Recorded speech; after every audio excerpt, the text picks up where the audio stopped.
Assalamualaikum warahmatullahi wabarakatuh. Waalaikumsalam warahmatullahi wabarakatuh. Beda nih Mas. Alhamdulillahirabbil alamin. Wassalatu wassalamu ala asyrafil anbiya'i wal mursalin wa ala alihi wa sahbihi ajma'in. Amma ba'd. Yang pertama yang sama-sama kami muliakan Dr.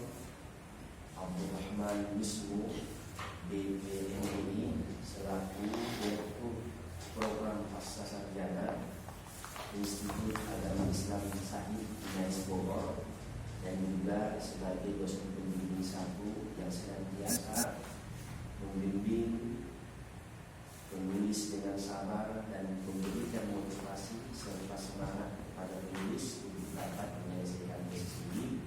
Jazakumullahu khairan katsiran wa iyyakum. Amin. Kemudian yang sama-sama Al-Faqih mulia juga dan menghormati Dr. Bukhari Muslim SHD MA selaku dosen pembimbing kedua yang dengan sabar membimbing dan mengarahkan untuk sampai selesainya tesis ini. Semoga Allah Subhanahu wa taala memberikan balasan yang nyata di dunia dan di akhirat, dan memberikan kebaikan di dunia dan di akhirat. Jazakumullahu khairan katsiran wa minallahi maghfirah. Amin. Alhamdulillah, para dosen pembimbing kami yang mulia, tesis ini selesai dengan judul Analisa Profesionalitas Nazir Wakaf di Lembaga Wakaf dan Tauhid Bandung.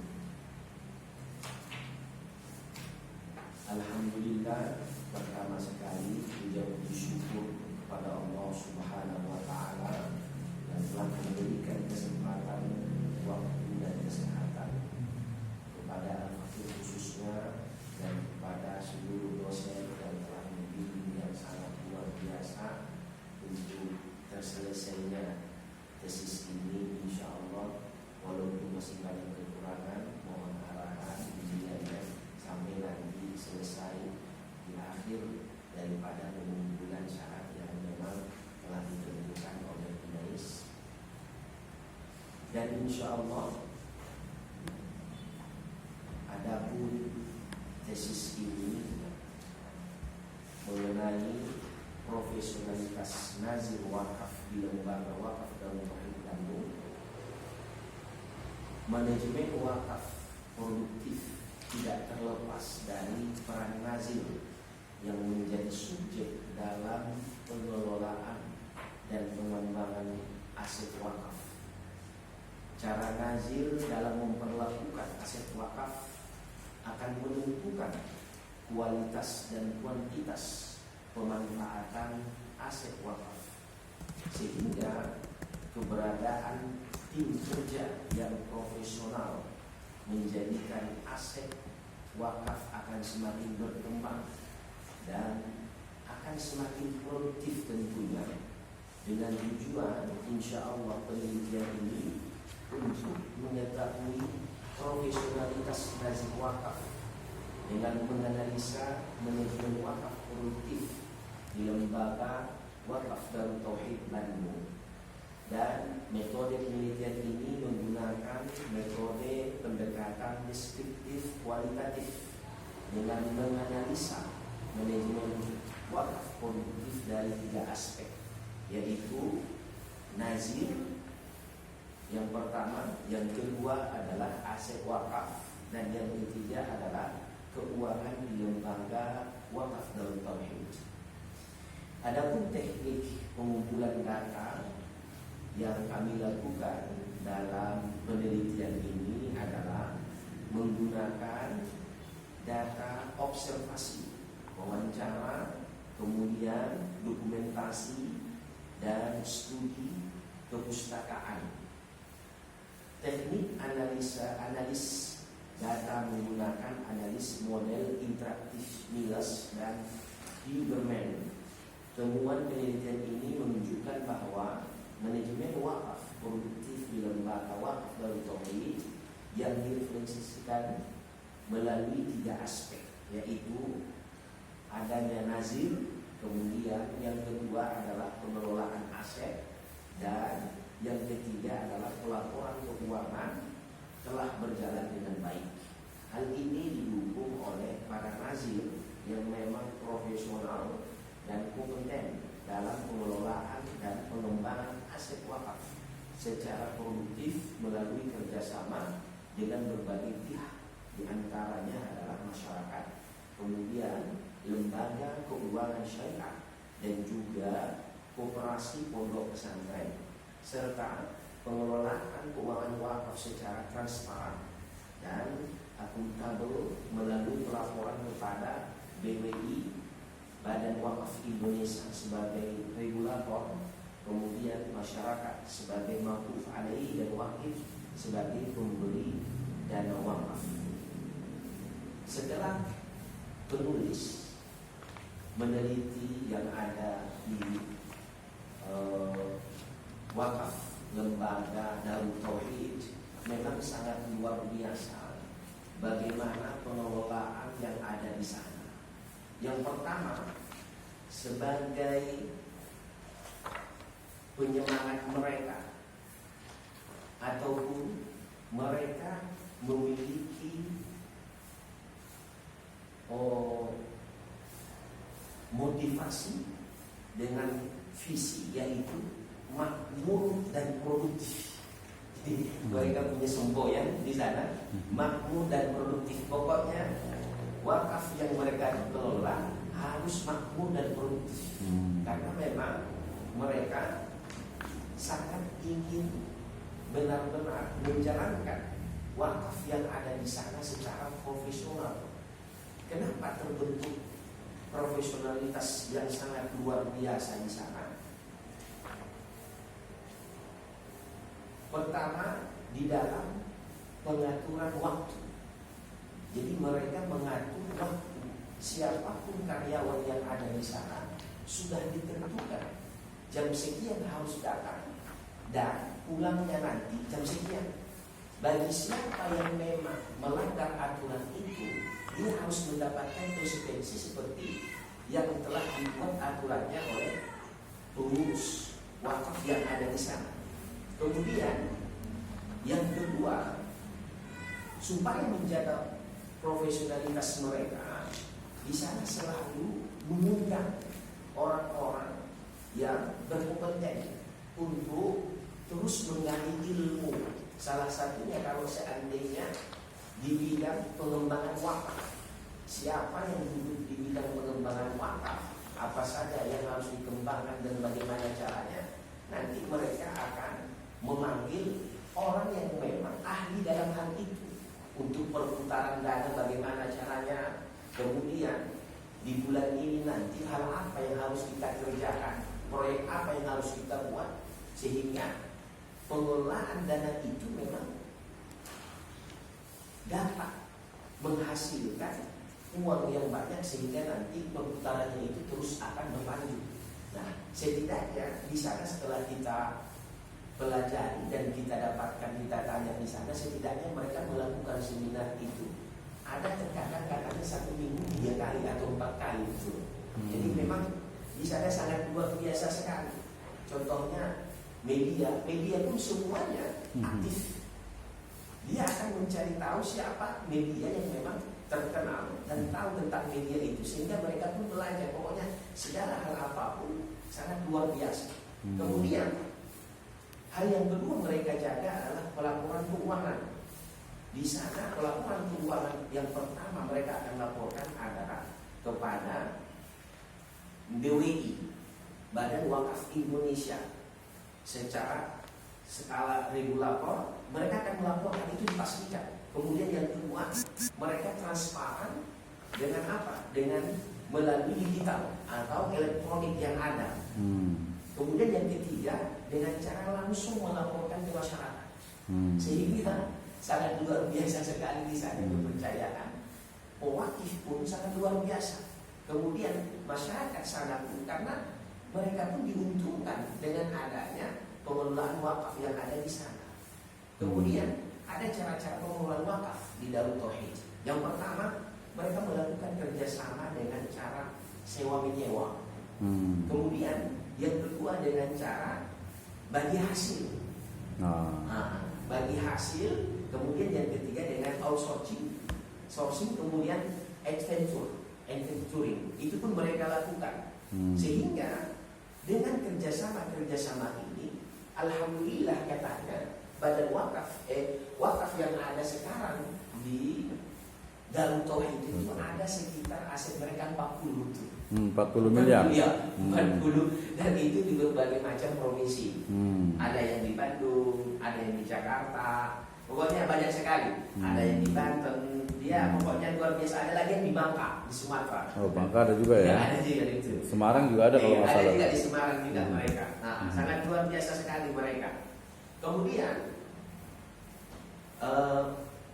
mereka di Darut Tauhid itu, karena pembagian di Undang-Undang Wakaf Indonesia itu, pembagian nazir itu ada 3. Yang pertama adalah pembagian nazir perorangan, kemudian yang kedua adalah nazir secara organisasi, kemudian yang ketiga nazir secara badan hukum. Nah, yang ada di sana katanya adalah nazir badan hukum karena dia mengikuti kepada yayasan yang dibentuk oleh guru kita yang mulia Agim, yaitu Darut Tauhid itu sendiri. Jadi dia mengambil badan wakaf, nazirnya itu sendiri adalah nazir dari badan hukum, bukan dari perorangan ataupun organisasi. Kemudian di sana juga alhamdulillah mereka itu sangat luar biasa sekali untuk bagaimana setiap orang yang datang di sana walaupun bertanya dulu, kemudian apalagi yang ingin menitipkan wakafnya itu, hal utama yang mereka harus pelajari adalah bagaimana mereka menerima tamunya. Dan itu pun hal yang terpenting kata mereka. Bukan hanya pada saat orang datang kemudian melayaninya bagaimana. Dan itu yang menjadikan mereka luar biasa betul. Jadi sehingga orang yang memang ada niat itu tidak akan ragu lagi untuk menitipkan wakaf apapun ke sana, karena mereka senang pastinya. Karena setiap datang itu istilahnya itu mereka ramah tamah, dan itu menjadi targetnya mereka di dalam profesional ini. Jadi tidak salah satu tandanya ya. Iya, betul. Bukan hanya kemampuan, artinya kemampuan dalam hal apa? Kemampuan dalam pengelolaan uang atau kemampuan bagaimana mengelola wakaf baik yang produktif ataupun yang tidak produktif. Tidak. Tapi mereka hal yang paling utama mereka jaga, apalagi katanya sholat berjamaah wajib. Jadi nggak diinikan lagi gitu ya. Iya. Sholat berjamaah di sana wajib, harus, tidak boleh tidak. Tidak boleh tidak ya. Tidak boleh tidak itu. Nah, itu mungkin singkatnya penjelasan mengenai Darut Tauhid. Kemudian insya Allah nanti di sini ada juga di akhir kesimpulan daripada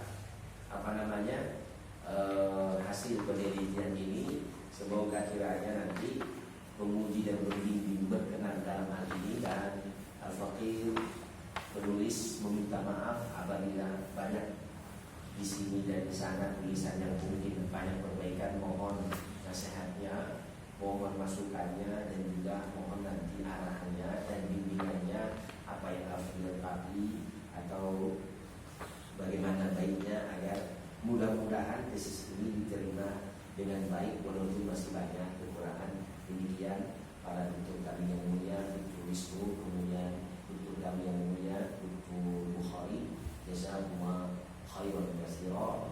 Assalamualaikum warahmatullahi wabarakatuh. Waalaikumsalam warahmatullahi wabarakatuh. Baik, terima kasih Ustaz Amrizal Batubara sudah memberikan sudah 14-50 menit ya. Nah, cukuplah berarti ya. Baik, Mungkin kalau dari sisi penulisannya sebenarnya kalau secara umum sudah bagus, kecuali tadi ada beberapa yang ini ya, yang di bab 3 dengan bab itu mungkin nanti perlu di enter sedikit gitu ya. Nanti diperbaiki lagi, termasuk juga kalau bab 1 oke, kecuali tadi halamannya ya diperbaiki. Kemudian yang yang bab 3 ini dia kurang ke atas gitu ya. Kemudian bab 2-nya juga dia malah nempel di bawah situ gitu ya. Harusnya di setiap awal awal paragraf. Kalau bab 5-nya sudah betul. Cuman ini fontnya agak sedikit gede ini kayaknya, mungkin 14 kali ini ya. Ini halaman 64-nya gitu. Oke. Saya justru mau bertanya ini saja dari sisi yang dipelajari dari Ustaz Rizal ini sebenarnya ini kan profesionalitas nazir nih ya. Jadi sebenarnya ada berapa komponen Ada berapa komponen nazir itu dianggap profesional berdasarkan yang ada di sini di penelitian. Jadi sebenarnya nazir dianggap profesional ketika apa sih? Tadi mungkin kalau yang ringan itu mungkin kayak sholat berjamaah, tapi itu kan masuk ke corporate culture tuh. Nah kira-kira kalau saya lihat di sini sih sebenarnya di mana ya? Harusnya di penutup ini ya. Ini nggak disebutkan kata-katanya. Ya, ini sebenarnya standar. Oke, coba lihat di penutupnya di situ. Di penutup itu ada profesional nazir lembaga wakaf. Nah, ini sebenarnya apa saja? Boleh dijelaskan tidak? Sekilas saja, coba. 2 menit saja. Jadi seorang nazir. Jadi ini kan nazirnya ternyata bukan perorangan ya.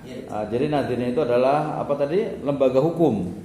Lembaga organisasi berarti ya. Badan apa? Ya dia kan bukan satu orang, bukan istilahnya kalau di Daur Tauhid itu bukan agim gitu kan, tapi ya lembaganya itu gitu kan. Nah, lembaganya ya. Jadi lembaga wakafnya ini ya. Nah, berarti lembaga wakaf atau kita sebut saja nazir sebagai nazir dalam bentuknya lembaga wakaf itu sebenarnya apa saja aspeknya sehingga dia dianggap profesional. Coba lihat di halaman 64 yang penutup. Situ ada. Kalau memang di Darut Tauhid itu yang pertama kedisiplinan. Kedisiplinan. Memang mereka dari awal mereka tentukan, contohnya masuk di sana jam 7, keluar contoh jam 4 sore betul. Itu memang di sana mereka jalankan betul. Karena dengan on time dan pulangnya juga on time, insya Allah orang-orang pun akan terdidik untuk disiplin. Jangankan untuk disiplin itu, apalagi nanti disiplin bagaimana pengelolaan keuangan dengan teliti gitu. Itu yang pertama di sana. Kemudian yang kedua betul adalah pendidikan. Maksud daripada pendidikan di sini ini, mereka memang benar-benar mendidik betul. Dari contohnya yang ada di sana ada pengelolaan wakaf yang memang tidak bergerak dan yang bergerak betul. Yang pertama mungkin nanti ada kooperasinya mereka itu. Jadi siapapun peminjaman kooperasi itu, apalagi yang dikerjasamakan, nanti sistem yang ada di sana harus bisa ditransfer langsung kepada orang yang memang ingin meminjam kooperasi itu gitu atau masyarakat. Jadi mereka tidak langsung melepas gitu. Mereka harus didik dulu, baik mereka dalam sendiri dan nanti siapapun yang mereka telah titipkan. Artinya perwakilan nazir dari masyarakat yang mereka telah percayakan itu harus dididik betul. Kemudian yang ketiga adalah pelatihan yang menunjang dalam meningkatkan pengetahuan dan keterampilan nazir. Nah, ini contohnya itu. Nanti ada di antara mereka yang memegang pengelolaan bagaimana untuk mengembangkan wakaf. Contohnya mewakaf dibuat nanti sekolah. Nanti bagaimana sekolah itu mau dibuat kurikulumnya, disiplinnya, pembayarannya dan lain sebagainya gitu. Jadi nggak sembarangan karena ini betul. Banyak juga sebenarnya orang memberikan wakaf tanah kemudian tujuannya memang katanya didirikan pesantren betul. Tapi pengelolaan pesantren itu sendiri sampai mohon maaf seperti yang kita buat di mana ini di pesantren Medan itu betul Bukhari. Itu sama betul, itu wakaf juga betul. Tapi apa yang terjadi? Hancur. Karena memang orang-orang yang di sana itu istilahnya itu hanya kumpulan orang-orang yang memang ketemu di kedai kopi gitu. Ini ceritanya itu ini. Nah, memang luar biasa sekali ditulis. Artinya yang di sana di Darut Tauhid memang mereka benar-benar gitu. Jadi hal apapun untuk mengembangkan wakaf itu salah satunya. Kemudian mungkin nanti untuk pelaporan, karena mereka di sini salah satu kenapa wakaf yang ada di sana nazirnya sangat dipercaya karena laporannya mereka ini luar biasa sekali betul. Salah satunya adalah mereka pasti melaporkan kepada wakaf Indonesia, tidak boleh tidak. Kemudian itu semua nanti laporan keuangan akan dilaporkan langsung di media sosial juga, di digital yang ada di Darut Tauhid itu sama ke masyarakat juga. Kalau seandainya nanti tidak bisa mengelola keuangan laporannya, pasti pun orang tidak akan percaya gitu. Iyalah. Maka oleh sebab itu hal yang ketiga yang mereka lakukan adalah pelatihan yang menunjang dalam meningkatkan pengetahuan dan keterampilan. Kemudian yang terakhir adalah pelayanan yang diberikan sesuai dengan standar yang telah ditetapkan oleh sistem manajemen mutu yang ada di ISO. Nah, ISO ya, ISO ya.